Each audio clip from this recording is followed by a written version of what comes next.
श्रीमद्भागवत महापुराण दशम स्कंद अध्याय 13। श्रीमद्भागवत महापुराण दशम स्कंद त्रयोदश अध्याय। ब्रह्मा जी का मोह और उसका नाश। श्री शुकदेव जी कहते हैं, परीक्षित, तुम बड़े भाग्यवान हो। भगवान के प्रेमी भक्तों में तुम्हारा स्थान श्रेष्ठ है, तभी तो तुमने इतना सुंदर प्रश्न किया है। यूं तो तुम्हें बार बार भगवान की लीला कथाएं सुनने को मिलती हैं, फिर भी तुम उनके संबंध में प्रश्न करके उन्हें और भी सरस और भी नूतन बना देते हो। रसिक संतों की वाणी, कान और हृदय भगवान की लीला के गान, श्रवण और चिंतन के लिए ही होते हैं। उनका यह स्वभाव ही होता है कि वे क्षण प्रतिक्षण भगवान की लीलाओं को अपूर्व रसमयी और नित्य नूतन अनुभव करते रहें। ठीक वैसे ही जैसे लंपट पुरुषों को स्त्रियों की चर्चा में नया नया रस जान पड़ता है। परीक्षित, तुम एकाग्र चित्त से श्रवण करो। यद्यपि भगवान की यह लीला अत्यंत रहस्यमयी है, फिर भी मैं तुम्हें सुनाता हूँ, क्योंकि दयालु आचार्यगण अपने प्रेमी शिष्य को गुप्त रहस्य भी बतला दिया करते हैं। यह तो मैं तुमसे कह ही चुका हूँ कि भगवान श्री कृष्ण ने अपने साथी ग्वाल बालों को मृत्यु रूप अघासुर के मुंह से बचा लिया। इसके बाद वे उन्हें यमुना जी के पुलिन पर ले आए और उनसे कहने लगे, मेरे प्यारे मित्रों, यमुना जी का यह पुलिन अत्यंत रमणीय है। देखो तो सही, यहाँ की बालू कितनी कोमल और स्वच्छ है। हम लोगों के लिए खेलने की तो यहाँ सभी सामग्री विद्यमान है। देखो, एक और रंग बिरंगे कमल खिले हुए हैं और उनकी सुगंध से खींचकर भौरे गुंजार कर रहे हैं, तो दूसरी ओर सुंदर सुंदर पक्षी बड़ा ही मधुर कलरव कर रहे हैं, जिसकी प्रतिध्वनि से सुशोभित वृक्ष इस स्थान की शोभा बढ़ा रहे हैं। अब हम लोगों को यहाँ भोजन कर लेना चाहिए, क्योंकि दिन बहुत चढ़ाया है और हम लोग भूख से पीड़ित हो रहे हैं। बछड़े पानी पीकर समीप ही धीरे धीरे हरी हरी घास चरते रहे। ग्वाल बालों ने एक स्वर से कहा, ठीक है, ठीक है। उन्होंने बछड़ों को पानी पिलाकर हरी हरी घास में छोड़ दिया और अपने अपने छीके खोल खोल कर भगवान के साथ बड़े आनंद से भोजन करने लगे। सबके बीच में भगवान श्री कृष्ण बैठ गए। उनके चारों ओर ग्वाल बालों ने बहुत सी मंडलाकार पंक्तियां बना ली और एक से एक सटकर बैठ गए। सबके मुंह श्री कृष्ण की ओर थे और सबकी आंखें आनंद से खिल रही थीं।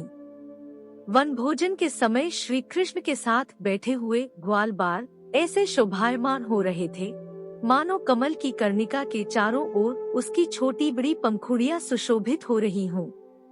कोई पुष्प तो कोई पत्ते और कोई पल्लव, अंकुर, फल, छीके, छाल एवं पत्थरों के पात्र बनाकर भोजन करने लगे। भगवान श्री कृष्ण और ग्वाल बाल सभी परस्पर अपनी अपनी भिन्न भिन्न रुचि का प्रदर्शन करते। कोई किसी को हंसा देता तो कोई स्वयं ही हंसते हंसते लोटपोट हो जाता।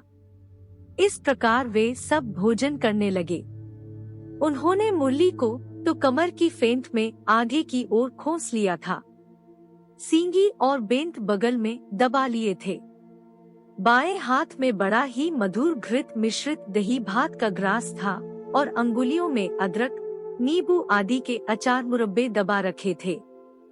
ग्वाल बाल उनको चारों ओर से घेर कर बैठे हुए थे और वे स्वयं सबके बीच में बैठकर अपनी विनोद भरी बातों से अपने साथी ग्वाल बालों को हंसाते जा रहे थे। जो समस्त यज्ञों के एकमात्र भोक्ता हैं, वे ही भगवान ग्वाल बालों के साथ बैठकर इस प्रकार बाल लीला करते हुए भोजन कर रहे थे और स्वर्ग के देवता आश्चर्यचकित होकर यह अद्भुत लीला देख रहे थे। भरतवंश शिरोमणि इस प्रकार भोजन करते करते ग्वाल बाल भगवान की इस रसमयी लीला में तन्मय हो गए। उसी समय उनके बछड़े हरी हरी घास के लालच से घोर जंगल में बड़ी दूर निकल गए। जब ग्वाल बालों का ध्यान उस ओर गया, तब वे भयभीत हो गए। उस समय अपने भक्तों के भय को भगा देने वाले श्री भगवान श्री कृष्ण ने कहा, मेरे प्यारे मित्रों, तुम लोग भोजन करना बंद मत करो। मैं बछड़ों को लिए आता हूँ। ग्वाल बालों से इस प्रकार कहकर भगवान श्री कृष्ण हाथ में दही भात का कौर लिए ही पहाड़ों, गुफाओं, कुंजों एवं अन्यान्य भयंकर स्थानों में अपने तथा साथियों के बछड़ों को ढूंढने चल दिए। परीक्षित, ब्रह्मा जी पहले से ही आकाश में उपस्थित थे। प्रभु के प्रभाव से अघासुर का मोक्ष देखकर उन्हें बड़ा आश्चर्य हुआ। उन्होंने सोचा कि लीला से मनुष्य बालक बने हुए भगवान श्री कृष्ण कोई और मनोहर महिमा में लीला देखनी चाहिए। ऐसा सोचकर उन्होंने पहले तो बछड़ों को और भगवान श्री कृष्ण के चले जाने पर ग्वाल बालों को भी अन्यत्र ले जाकर रख दिया और स्वयं अंतर्धान हो गए। अंततः वे जड़ कमल की ही तो संतान हैं।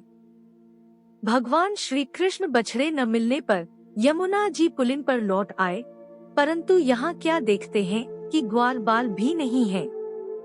तब उन्होंने वन में घूम घूम कर चारों ओर उन्हें ढूंढा, परंतु जब वे ग्वाल बाल और बछड़े उन्हें कहीं न मिले, तब वे तुरंत जान गए कि यह सब ब्रह्मा की करतूत है। वे तो सारे विश्व के एकमात्र ज्ञाता हैं।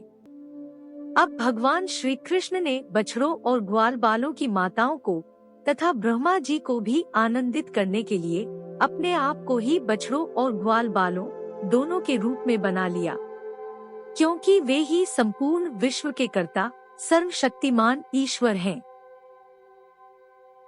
परीक्षित, वे बालक और बछड़े संख्या में जितने थे, जितने छोटे छोटे उनके शरीर थे, उनके हाथ पैर जैसे जैसे थे, उनके पास जितनी और जैसी छड़ियाँ, सिगी, बांसुरी, पत्ते और छीके थे जैसे और जितने वस्त्राभूषण थे, उनके शील, स्वभाव, गुण, नाम, रूप और अवस्थाएं जैसी थीं, जिस प्रकार खाते पीते और चलते थे, ठीक वैसे ही और उतने ही रूपों में सर्वस्वरूप भगवान श्री कृष्ण प्रकट हो गए। उस समय यह संपूर्ण जगत विष्णु रूप है। यह वेदवाणी मानो मूर्तिमती होकर प्रकट हो गई। सर्वात्मा भगवान स्वयं ही बछड़े बन गए और स्वयं ही ग्वाल बाल। अपने आत्म स्वरूप बछड़ों को अपने आत्म स्वरूप ग्वाल बालों के द्वारा घेरकर अपने ही साथ अनेकों प्रकार के खेल खेलते हुए उन्होंने ब्रज में प्रवेश किया। परीक्षित, जिस ग्वाल बाल के जो बछड़े थे, उन्हें उसी ग्वाल बाल के रूप से अलग अलग ले जाकर उसकी बाखल में घुसा दिया और विभिन्न बालकों के रूप में उनके भिन्न भिन्न घरों में चले गए। ग्वाल बालों की माताएं बांसुरी की तान सुनते ही जल्दी से दौड़ आईं। ग्वाल बाल बने हुए परब्रह्म श्री कृष्ण को अपने बच्चे समझकर हाथों से उठाकर उन्होंने जोर से हृदय से लगा लिया। वे अपने स्तनों से वात्सल्य स्नेह की अधिकता के कारण सुधा से भी मधुर और आसव से भी मादक चुचुआता हुआ दूध उन्हें पिलाने लगी। परीक्षित, इसी प्रकार प्रतिदिन संध्या समय भगवान श्री कृष्ण उन ग्वाल बालों के रूप में वन से लौट आते और अपनी बाल सुलभ लीलाओं से माताओं को आनंदित करते। वे माताएं उन्हें उपटन लगाती, नहलाती, चंदन का लेप करती और अच्छे अच्छे वस्त्रों तथा गहनों से सजाती। दोनों भौहों के बीच डीठ से बचाने के लिए काजल का डिठौना लगा देती तथा भोजन कराती और तरह तरह से बड़े लाड़ प्यार से उनका लालन पालन करती। ग्वालिनों के समान गोए भी जब जंगलों में से चरकर जल्दी जल्दी लौटती और उनकी हुंकार सुनकर उनके प्यारे बछड़े दौड़कर उसके पास आ जाते, अब वे बार बार उन्हें अपनी जीभ से चाटती और अपना दूध पिलाती। उस समय स्नेह की अधिकता के कारण उनके थनों से स्वयं ही दूध की धारा बहने लगती। इन गायों और ग्वालिनों का मातृभाव पहले जैसा ही ऐश्वर्य ज्ञान रहित और विशुद्ध था। हाँ, अपने असली पुत्रों की अपेक्षा इस समय उनका स्नेह अवश्य अधिक था। इसी प्रकार भगवान भी उनके पहले पुत्रों के समान ही पुत्र भाव दिखला रहे थे, परंतु भगवान में उन बालकों के जैसा मोह का भाव नहीं था कि मैं इनका पुत्र हूँ। अपने अपने बालकों के प्रति ब्रजवासियों की स्नेहलता दिन प्रतिदिन 1 वर्ष तक धीरे धीरे बढ़ती ही गई, यहाँ तक कि पहले श्री कृष्ण में उनका जैसा असीम और अपूर्व प्रेम था, वैसा ही अपने इन बालकों के प्रति भी हो गया। इस प्रकार सर्वात्मा श्री कृष्ण बछड़े ग्वाल बालों के बहाने गोपाल बनकर अपने बालक रूप से वत्स रूप का पालन करते हुए 1 वर्ष तक वन और गोष्ठ में क्रीड़ा करते रहे। जब 1 वर्ष पूरा होने में 5-6 रातें शेष थीं, तब एक दिन भगवान श्री कृष्ण बलराम जी के साथ बछड़ों को चराते हुए वन में गए। उस समय गौएं गोवर्धन की चोटी पर घास चर रही थीं। वहां उन्होंने ब्रज के पास ही चरते हुए बहुत दूर अपने बछड़ों को देखा। बछड़ों को देखते ही गौं का वात्सल्य स्नेह उमड़ आया। वे अपने आप की सुध-बुध खो बैठी और ग्वालों के रोकने की कुछ भी परवाह न कर जिस मार्ग से वे न जा सकते थे, उस मार्ग से हुंकार करती हुई बड़े वेग से दौड़ पड़ी। उस समय उनके थनों से दूध बहता जाता था और उनकी गर्दन सिकुड़कर ढील से मिल गई थी। वे पूंछ तथा सिर उठाकर इतने वेग से दौड़ रही थीं कि मालूम होता था मानो उनके 2 ही पैर हैं। जिन गौओं के और भी बछड़े हो चुके थे, वे भी गोवर्धन के नीचे अपने पहले बछड़ों के पास दौड़ आईं और उन्हें स्नेहवश अपने आप बहता हुआ दूध पिलाने लगीं। उस समय वे अपने बच्चों का एक एक अंग ऐसे चाव से चाट रही थीं, मानो उन्हें अपने पेट में रख लेंगी। गोपों ने उन्हें रोकने का बहुत कुछ प्रयत्न किया, परंतु उनका सारा प्रयत्न व्यर्थ रहा। उन्हें अपनी विफलता पर कुछ लज्जा और गायों पर बड़ा क्रोध आया। जब वे बहुत कष्ट उठाकर उस कठिन मार्ग से उस स्थान पर पहुँचे, तब उन्होंने बछड़ों के साथ अपने बालकों को भी देखा। अपने बच्चों को देखते ही उनका हृदय प्रेमरस से सराबोर हो गया। बालकों के प्रति अनुराग की बाढ़ आ गई। उनका क्रोध न जाने कहाँ हवा हो गया। उन्होंने अपने अपने बालकों को गोद में उठाकर हृदय से लगा लिया और उनका मस्तक सूंघकर अत्यंत आनंदित हुए। बूढ़े गोपों को अपने बालकों के आलिंगन से परम आनंद प्राप्त हुआ। वे निहाल हो गए। फिर बड़े कष्ट से उन्हें छोड़कर धीरे धीरे वहां से गए। जाने के बाद भी बालकों के और उनके आलिंगन के स्मरण से उनके नेत्रों से प्रेम के आंसू बहते रहे। बलराम जी ने देखा कि ब्रजवासी गोप, गौएं और ग्वालिनों की उन संतानों पर भी, जिन्होंने अपनी माँ का दूध पीना छोड़ दिया है, क्षण प्रतिक्षण प्रेम संपत्ति और उसके अनुरूप उत्कंठा बढ़ती जा रही है। तब वे विचार में पड़ गए, क्योंकि उन्हें इसका कारण मालूम न था। यह कैसी विचित्र बात है। सर्वात्मा श्री कृष्ण में ब्रजवासियों का और मेरा जैसा अपूर्व स्नेह है, वैसा ही इन बालकों और बछड़ों पर ही बढ़ता जा रहा है। यह कौन सी माया है? कहाँ से आई है? यह किसी देवता की है, मनुष्य की है अथवा असुरों की? परंतु क्या ऐसा भी संभव है?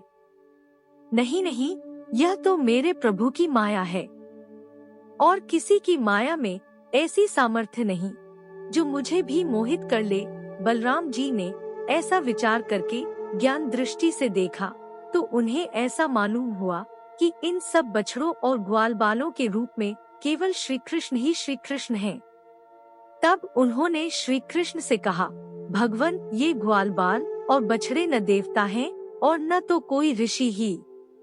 इन भिन्न भिन्न रूपों का आश्रय लेने पर भी आप अकेले ही इन रूपों में प्रकाशित हो रहे हैं। कृपया स्पष्ट करके थोड़े में ही यह बतला दीजिए कि आप इस प्रकार बछड़े, बालक, सिंगी, रस्सी आदि के रूप में अलग अलग क्यों प्रकाशित हो रहे हैं। तब भगवान ने ब्रह्मा की सारी करतूत सुनाई और बलराम जी ने सब बातें जान लीं। परीक्षित, तब तक ब्रह्मा जी ब्रह्मलोक से ब्रज में लौट आए। उनके कालमान से अब तक केवल एक त्रुटि समय व्यतीत हुआ था। उन्होंने देखा कि भगवान श्री कृष्ण ग्वाल बाल और बछड़ों के साथ 1 साल से पहले की भांति ही क्रीड़ा कर रहे हैं। वे सोचने लगे गोकुल में जितने भी ग्वालबाल और बछड़े थे, वे तो मेरी माया में शैया पर सो रहे हैं। उनको तो मैंने अपनी माया से अचेत कर दिया था। वे तब से अब तक सचेत नहीं हुए। तब मेरी माया से मोहित ग्वालबाल और बछड़ों के अतिरिक्त ये उतने ही दूसरे बालक तथा बछड़े कहाँ से आ गए, जो 1 साल से भगवान के साथ खेल रहे हैं। ब्रह्मा जी ने दोनों स्थानों पर दोनों को देखा और बहुत देर तक ध्यान करके अपनी ज्ञान दृष्टि से उनका सहस्य खोलना चाहा, परंतु इन दोनों में कौन से पहले के ग्वालबाल हैं और कौन से पीछे बना लिए गए हैं, इसमें से कौन सच्चे हैं और कौन बनावटी, यह बात वे किसी प्रकार न समझ सके। भगवान श्री कृष्ण की माया में तो सभी मुग्ध हो रहे हैं, परंतु कोई भी माया मोह भगवान का स्पर्श नहीं कर सकता। ब्रह्मा जी उन्हीं भगवान श्री कृष्ण को अपनी माया से मोहित करने चले थे, किंतु उनको मोहित करना तो दूर रहा, वे अजन्मा होने पर भी अपनी ही माया से अपने आप मोहित हो गए। जिस प्रकार रात के घोर अंधकार में कोहरे के अंधकार का और दिन के प्रकाश में जुगनू के प्रकाश का पता नहीं चलता, वैसे ही जब शुद्ध पुरुष महापुरुषों पर अपनी माया का प्रयोग करते हैं, तब वह उनका तो कुछ बिगाड़ नहीं सकती, अपना ही प्रभाव खो बैठती है। ब्रह्मा जी विचार कर ही रहे थे कि उनके देखते देखते उसी क्षण सभी ग्वालबाल और बछड़े श्री कृष्ण के रूप में दिखाई पड़ने लगे। सबके सब सजल जलधर के समान श्यामवर्ण, पीताम्बरधारी, शंख, चक्र, गदा और पद्म से युक्त चतुर्भुज। सबके सिर पर मुकुट, कानों में कुंडल और कंठों में मनोहर हार तथा वनमालाएं शोभायमान हो रही थीं। उनके वक्षस्थल पर सुवर्ण की सुनहली रेखा, श्रीवत्स, बाहुओं में बाजूबंद, कलाइयों में शंखाकार रत्नों से जड़े कंगन, चरणों में नुपुर और कड़े, कमर में करधनी तथा अंगुलियों में अंगूठियां जगमगा रही थीं। वे नख से शिख तक समस्त अंगों में कोमल और नूतन तुलसी की मालाएं, जो उन्हें बड़े भाग्यशाली भक्तों ने पहनाई थी, धारण किए हुए थे।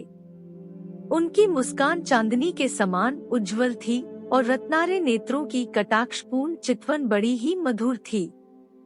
ऐसा जान पड़ता था मानो वे इस दोनों के द्वारा सत्वगुण और रजोगुण को स्वीकार करके भक्तजनों के हृदय में शुद्ध लालसाएं जगाकर उनको पूर्ण कर रहे हैं।